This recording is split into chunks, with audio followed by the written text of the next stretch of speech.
Assalamualaikum warahmatullahi wabarakatuh. Perkenalkan nama saya Ayang Julia Maulani di NPM 231011082.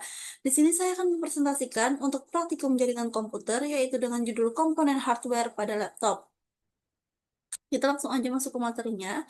Apa perangkat laptop penting dan apa saja komponen hardware pada laptop? Dalam era digital saat ini, perangkat laptop memiliki peran yang sangat vital dalam menunjang aktivitas pembelajaran, pengelolaan informasi, dan penggunaan berbagai aplikasi. Laptop tidak hanya digunakan sebagai alat bantu kerja, tetapi juga sebagai perangkat utama untuk menjalankan aplikasi, melakukan simulasi, hingga mengkonfigurasi perangkat kelas melalui virtual.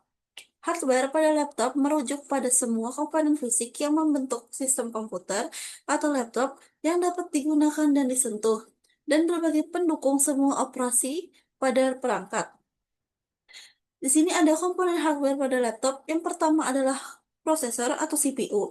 CPU atau Central Processor Unit adalah komponen utama dalam laptop atau komputer yang berfungsi untuk menjalankan instruksi-instruksi yang diberikan. Jadi ini sebagai otak pada komputer. CPU mengelola data dan mengeksekusi program yang memerintahkan atau diperintahkan oleh pengguna.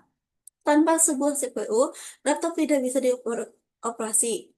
Jadi CPU ini sangat penting bagi laptop. Yang kedua adalah RAM atau Random Access Memory. RAM adalah memori jangka pendek pada komputer atau laptop yang menyimpan data sementara untuk membantu prosesor menjalankan sebuah aplikasi dan membuka file. RAM bekerja bersama CPU untuk meningkatkan kinerja perangkat, membuatnya lebih cepat dan responsif saat menjalankan berbagai aplikasi. Kecepatan dan kapasitas RAM sangat mempengaruhi kinerja sistem. Karena semakin cepat RAM, maka semakin lancar aliran data antara CPU dan memori.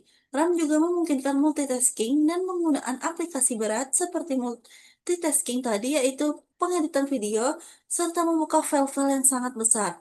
Semakin besar kapasitas RAM, maka semakin efisien dan cepat CPU dalam menyelesaikan tugas-tugas tersebut. Contoh jenis RAM di sini adalah DRAM, yaitu Dynamic RAM, SRAM, Static RAM, SDRAM, Synchronous RAM, DRAM, DDR, RAM, Double Data Rate RAM. Di sini ada DDR, DDR2, DDR3, DDR4, DDR5. Jadi ini teknologinya ada banyak. Kemudian di sini ada motherboard. Motherboard adalah komponen utama tempat semua bagian komputer seperti CPU, RAM, dan GPU terhubung. Fungsinya adalah untuk memindahkan daya, menyediakan jalur komunikasi antar komponen tersebut, serta mengatur lalu lintas data antar perangkat. Motherboard menghubungkan CPU, RAM, dan kartu grafis melalui hub komponen, mendistribusikan daya sesuai kebutuhan, dan memastikan komunikasi yang efisien antar bagian, menjadikan pusat komponen utama pada sebuah komputer atau laptop. Kemudian kita lanjut. Selanjutnya di sini ada hard drive, hard disk, dan SSD.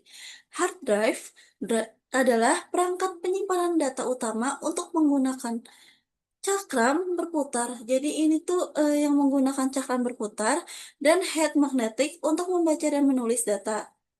Hard disk memiliki kapasitas besar dan biaya lebih rendah per gigabyte. Namun, kinerjanya lebih lambat tergantung pada kecepatan putaran dan antarmuka transfer data. Di sini udah ada penggambar hard disknya tersebut. Kemudian selanjutnya itu SSD. Ini lebih kecil dari hard disk.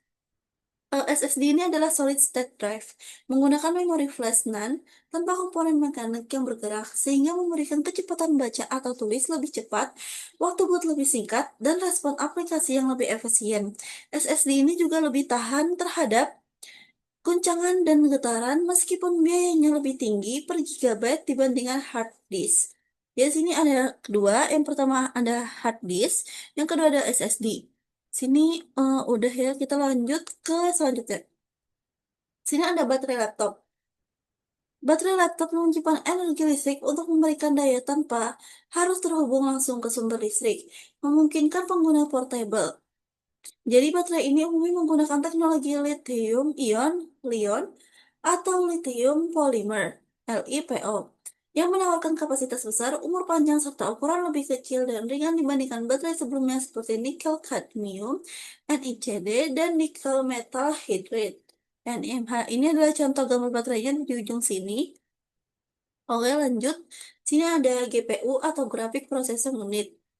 GPU, Graphic Processing Unit, adalah komponen yang berfungsi mengolah data grafis untuk menghasilkan tampilan visual pada layar, terutama dalam aplikasi grafis, video game, dan tugas pemrosesan grafis tingkat tinggi.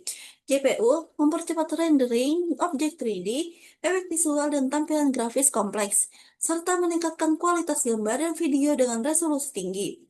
Di sini ada sejarah perkembangan GPU dimulai pada 1970-an dengan kemampuan terbatas, dan pada 1999, NVIDIA meluncurkan GeForce 256, GPU pertama dengan arsitektur modern. Sejak saat itu, GPU terus berkembang dengan peningkatan kinerja signifikan pada setiap generasinya. Di sini ada gambar GPU-nya, contohnya dari NVIDIA. Oke, selanjutnya ada heatsink dan cooling fan.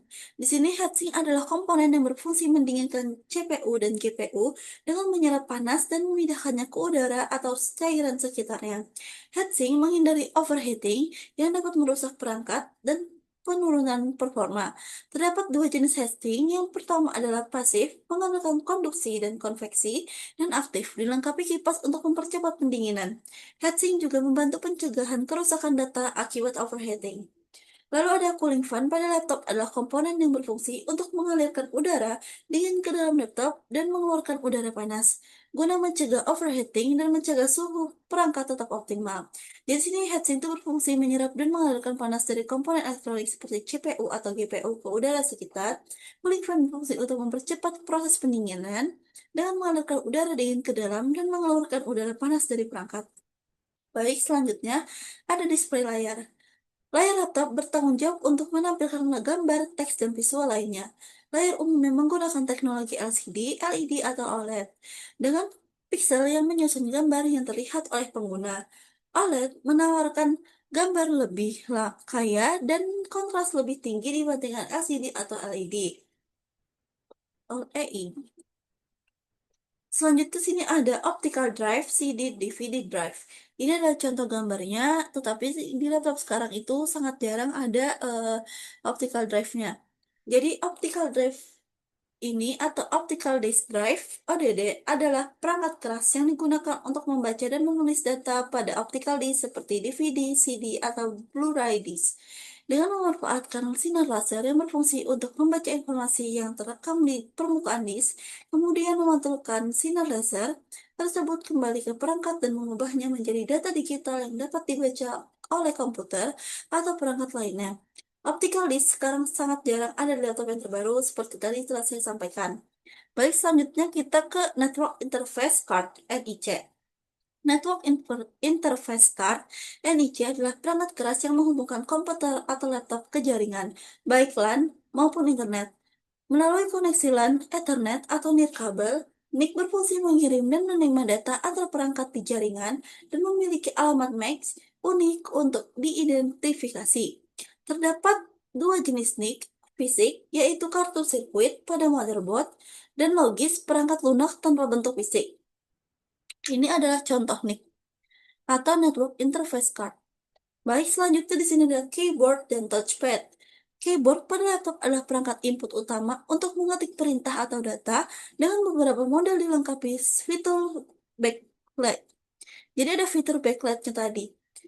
Touchpad berfungsi sebagai pengganti mouse, memungkinkan pergerakan kursor dan mendukung multitouch gestur seperti zooming dan scrolling. Kedua komponen ini penting untuk navigasi laptop tanpa perangkat eksternal. Jadi ini adalah keyboardnya yang ada di laptop-laptop dan ini adalah touchpadnya. Baik, selanjutnya, sini ada perkembangan komponen dan teknologi hardware pada laptop yang mempengaruhi kinerja laptop di masa sekarang. Perkembangan komponen dan teknologi hardware pada laptop meningkatkan kinerja perangkat.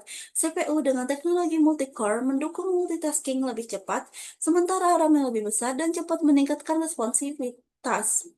SSD menggantikan hard disk untuk proses booting dan transfer data yang lebih cepat. Baterai lithium-ion memberikan daya tahan lebih lama. GPU canggih mendukung grafis 3D untuk gaming dan desain. Sistem pendinginan dengan heatsink dan kipas menjaga suhu optimal. Layar OLED menawarkan warna yang kontras lebih hidup, menjaga NIC dengan Wi-Fi 6 dan Ethernet 10 Gbps mendukung konektivitas lebih cepat. dan keyboard serta touchpad semakin responsif. Semua inovasi ini dirancang untuk pengalaman laptop yang lebih cepat dan efisien untuk pengguna. Baik, terima kasih. Jika ada salah kata mohon maaf. Wassalamualaikum warahmatullahi wabarakatuh.